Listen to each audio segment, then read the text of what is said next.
Okay, well, I think we will go ahead and kick it off. Thank you for those in attendance. I assume interested in the project. This is hopefully going to be informative. It is a very, I know staff and our consultant team are very pleased to provide work on this project and move forward with the improvements on 3rd Avenue. Most of you are familiar with the fairly rural elements along it. So with that said, we're going to jump into the meeting. It is recorded. You can see that. As meeting ground rules, please be respectful and appropriate. We should have plenty of time for Q&A. You are muted, so we will unmute you and you can raise your hand. I don't think anybody called in, but if you did call in, it's *9 and *6 are the two functions to mute and unmute when called upon. Again, the chat box, we are using the chat panel, so we intend to try to answer some Q&A as we go. And then also, if we don't have immediate answers, we'll provide a Q&A and post it to the project website. After the presentation, there will be a Q&A and a survey, so you are more than welcome to participate in that as well. And with that said, I think we're ready to go into the team introduction. So the City of Duval did go through a request for proposal process, and we selected KPG, now KPG Somas. So they are in attendance with us. I'm Steve Laniszewski, Public Works Director. We have some staff on hand, Gavin Harold, Project Manager Sarah Ruin in our office, and a new employee. He is Ben Ressler, another Project Manager. And then from our KPG team, we have Olivia Parashkiv, Grant, Ray, Corrine, Fung, and Hope. So all of us are here to try to share the project. Here's some thoughts from folks when we get to Q&A, and then just let you know where we are on the early phases of this preliminary project design. I think I'm handing it off to Olivia now.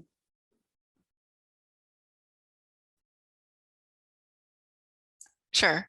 So just a quick introduction of our meeting agenda today and what we'd like to accomplish talking about.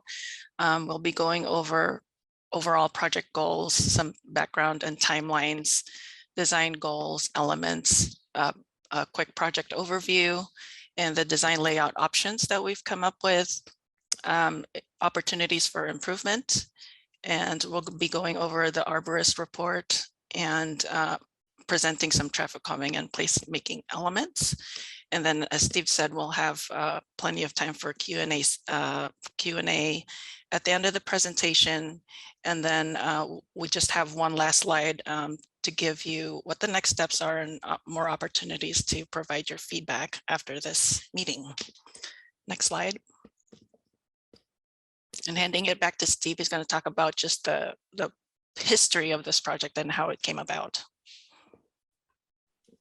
Okay, so 3rd Avenue, as folks may know, is one of our few north-south connection roads in the city. So Main Street bounds our most western edge.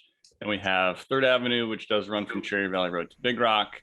And then 275th is another loop through town. Baton Road bounds our eastern edge. So the City of Duval limits are shown on this map. Big Rock Road to Cherry Valley Road is the City of Duval limits. We do plan for transportation improvement projects over 20-year periods and update those annually on a 6-year path, which is a little strange, but those are how the rules work with the state of Washington. As far as this project, we do intend to construct full feature roadways, travel lanes, bike lanes, pedestrian shared spaces, traffic intersections, improvements, and lighting. We have seen some preliminary comments as we do surf the social media outlets. So roundabout chicanes, traffic calming seems important, buses, lighting, and again, integrating cars that exist with the abundant amount of pedestrian and the multimodal element is important.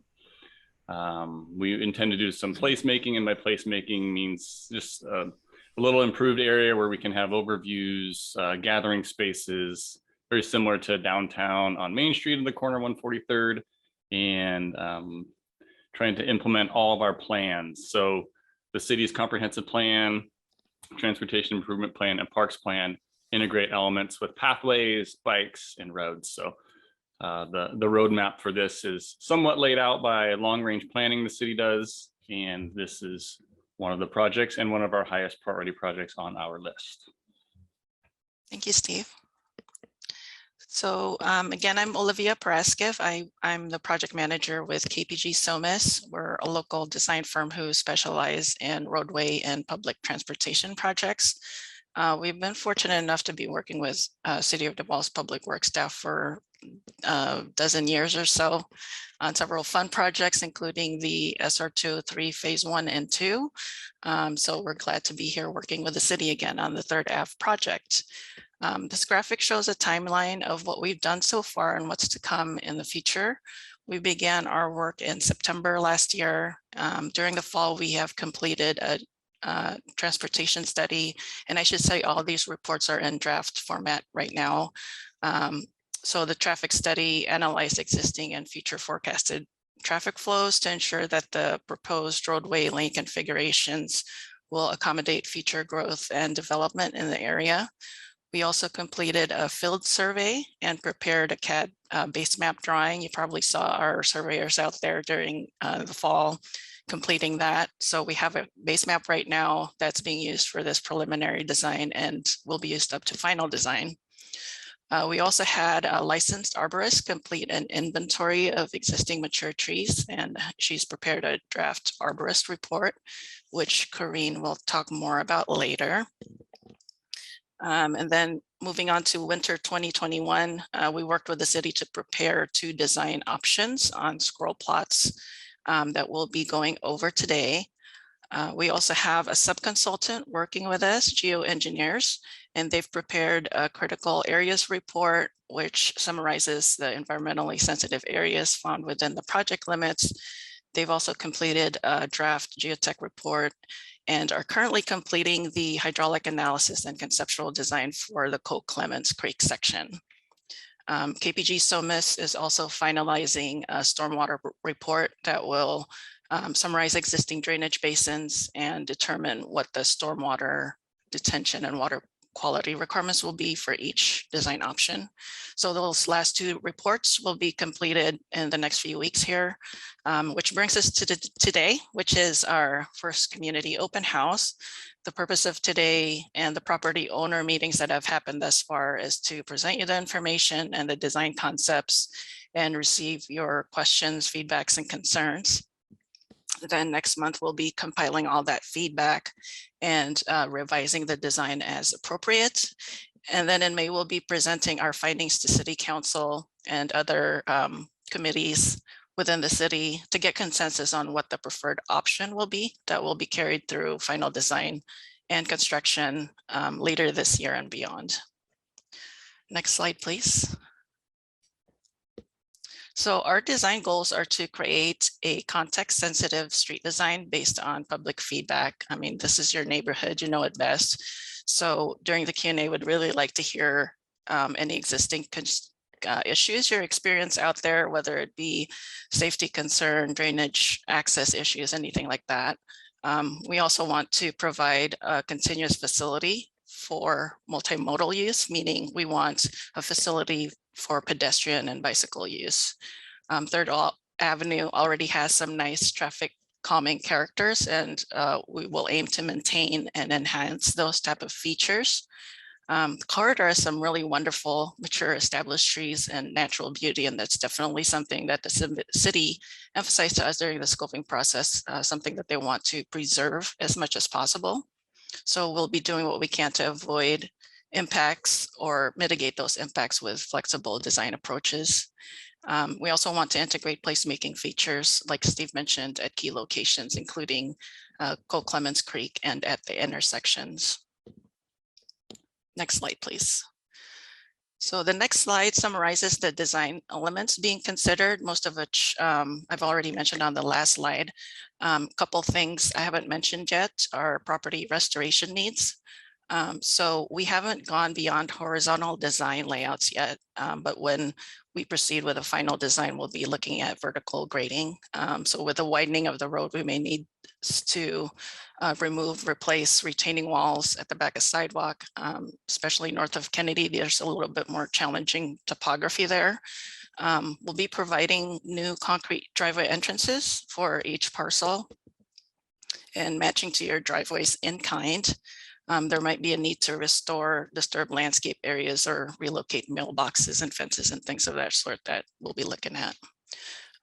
Typically, the right-of-way width is 60 feet. There are some areas where it widens to 90 foot north and south of Kennedy Street. So our aim with these layouts was to keep the improvements within existing right-of-way, which is achievable for a great majority of the project. We'll also aim to match into any existing frontage improvements that have already been built, and those sidewalks, given that they're in good condition and ADA accessible. Another thing I want to point out on the graphic on the left, we haven't touched on, is possibility of construction this project in a couple of phases. So there's not full funding for the whole stretch of the improvements for construction. So we'll be going after different state grants in the coming months. And so just to be aware that the construction will be dependent on available funding at the time. Next slide. So here is the project overview. We're looking to improve 3rd Ave from 143rd to Stevens Street, as you know. So north is pointing to the right in the aerial. And for purposes of our presentation today, we'll be referring to 3 distinct roadway segments. What we're calling South segment extends from 143rd to Kennedy. Coe-Clemons segment runs from Kennedy to Park Avenue, and then the northern segment runs from Park to Stevens Street. Next slide, please. So starting with the southern segment, we realize that there are some intersection improvement opportunities, which include installing mini roundabouts at 143rd and 145th. These 2 cross streets have higher traffic volumes compared to other side streets, and that they're really ideal locations for this type of intersection control. So to orient you, the photo simulation is of 143rd looking south. So we will be matching into the newly constructed curb returns on the south side there. There's a slight skew to the intersection, but we were able to fit more of a oblong shaped roundabout within the right of way there. So this type of intersection treatment helps with traffic flowing more efficiently, like compared to 4-way stop control. It also helps with traffic calming. These are designed for 15-mile-per-hour travel. Typical vehicles would be able to maneuver this quite easily, but we are planning to use mountable aprons because 3rd Ave is sometimes used as a detour route for trucks when there's street work on 203. So this would accommodate those larger vehicles as well. We also have an opportunity to incorporate some decorative pavements or other artistic treatment within the roundabout. Next slide, please. So moving a little bit north from that location, still within the southern segment though, this photo simulation is looking northbound, approaching Kennedy Drive. There's an existing chicane in the road, which is that smooth curve in there. And that's a great traffic calming measure that we want to maintain. This graphic also shows what our typical roadway section is and what we want to achieve with this project, which is 2 through lanes, 5-foot bike lanes, curb and gutter, 5-foot planters, and 6-foot sidewalks. We'll be installing illumination and street trees throughout the corridor. This picture alludes also to the flexible design options we're looking at. I mentioned before. So typically we'd show the sidewalk right next to planter strips, but in this case, at this location on the right side, there's an existing mature tree that we want to preserve and protect. So our plan is to jog the sidewalk behind that large tree to minimize impacts. And we're able to do that at this location because this is where the right-of-way widens to about 90 feet. Next page, please. So that covers the southern segment in general. With the two options we came up with, the southern segment is exactly the same. We found that the layout really in this area was the best use given the existing parameters we're working with, and it achieves the goal of providing a safe and continuous facility for all modes of travel. Moving into the Coe-Clemons and northern segments, though, we're dealing with different existing conditions and topography. So we came up with two different roadway cross sections that Corinne will be discussing now. Thanks, Olivia.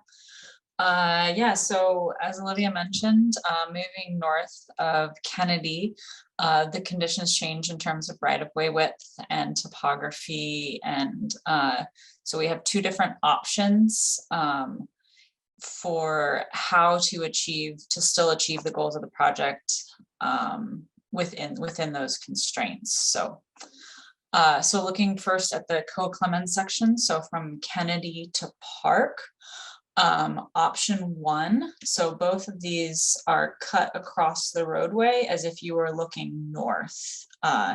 So if you can picture that, just kind of slicing a segment through here and looking north.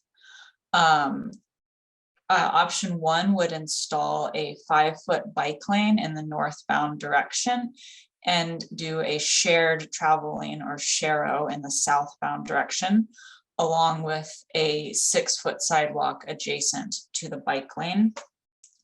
This is a bit narrower section due to the width constraints going across the creek there with the culvert, not having the room to do a bike lane on both sides. The northbound direction was selected both for reasons related to topography and also just due to the prevailing traffic conditions. So in the mornings, if kids or families were heading to school, it would provide a dedicated facility during the morning commute, and in the afternoon, they would be coming home earlier earlier than like a rush hour traffic. So this was the selected option for the bike lane. Option 2 would actually take the bike lane off the road and do a shared use path on the east side. So this would be for travel in both directions for both bicycles and pedestrians. Advantages and disadvantages between these options. Keeping bicyclists on the roadway makes it a bit easier to integrate into other existing on-street bike facilities at either end or at cross streets, but it does widen this curb to curb width here, which for the purposes of traffic calming, that visual narrowing of the street helps a lot with keeping speeds down. With the shared use path option, you do have this planted buffer that provides a measure of buffering from the roadway for bicyclists and pedestrians, and also if we can fit in street trees, things like that, also can visually narrow the roadway for that traffic calming effect. And you can kind of see up here what we're talking about: standard bike lane in option 1 and a shared use path similar to what is shown here in option 2. And then moving north of Park, once we get past the creek crossing, the option 1 would add a buffer similar to what was shown in the shared use path option. And again, that just provides a measure of buffering for pedestrians from the roadway, but still would have a 5-foot bike lane in the northbound direction and a shared lane for southbound. And then for option 2, again, the little bit of extra width allows us to widen out and put a bit bigger shoulder on the shared use path, so to provide a little bit more a generous width through that section there. So as we're talking about roadway widths, I think a fairly common concern is all of the existing mature trees along the corridor, which give it its really beautiful beautiful character. So, one of the main goals of this project is to integrate these roadway improvements in and amongst this existing tree canopy. And so to that end, we had an arborist take a look at the existing mature trees to determine which trees may be affected by the proposed improvements in each alternative. As Olivia mentioned, we've looked at, in certain cases, where a sidewalk could be routed behind a very significant tree, things like that. We're also taking into account the health of the trees so that we can plan for if there are trees that we have that there's concerns about in terms of their stability or health, then we can make plans for either removing those or addressing that as part of construction. And then also, where there are new frontage improvements, we would be looking to maintain those. So no decisions have been made about individual trees at this point. It's just been so far an information gathering exercise so that planning for tree impacts is basically incorporated at the very ground level of design. Okay, so going on to just examples of what we're talking about when we talk about traffic calming. Olivia mentioned the existing chicane or bend in the road. The proposed designs would maintain that for the purposes of helping to slow vehicles and keep that kind of slow rural feel. The mini roundabouts that are proposed also help to slow traffic and ensure that one direction doesn't have this really quick through priority. There are a few places where there's on-street parking, and landscape bulb outs also help to narrow the roadway down at those locations, narrow the pedestrian crossing distance, and again, just visually narrowing the roadway. And then we keep saying this word narrow, but all the proposed alternatives would keep the narrow travel lanes that again discourage higher vehicle speeds. And then lastly, last consideration is placemaking. What does this all look like? How do we ensure that when we're done, this feels like a good fit for the neighborhood, looks like, perhaps it's always been there. And there's a few different opportunities we have for incorporating these kind of elements. So at the Coe-Clemons Creek crossing, there's an opportunity to perhaps do a small overlook with benches, maybe retaining wall, low railings, things like this, just to offer a little bit of respite along the corridor, a nice place to enjoy the creek. You can see in here, there may be other opportunities or necessities for retaining walls along the corridor, or other locations where railings might be required.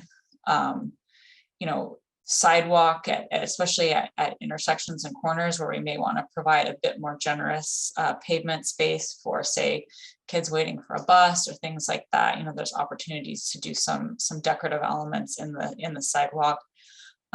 Roadway illumination, there's opportunities to incorporate a bit of neighborhood character into the luminaire design.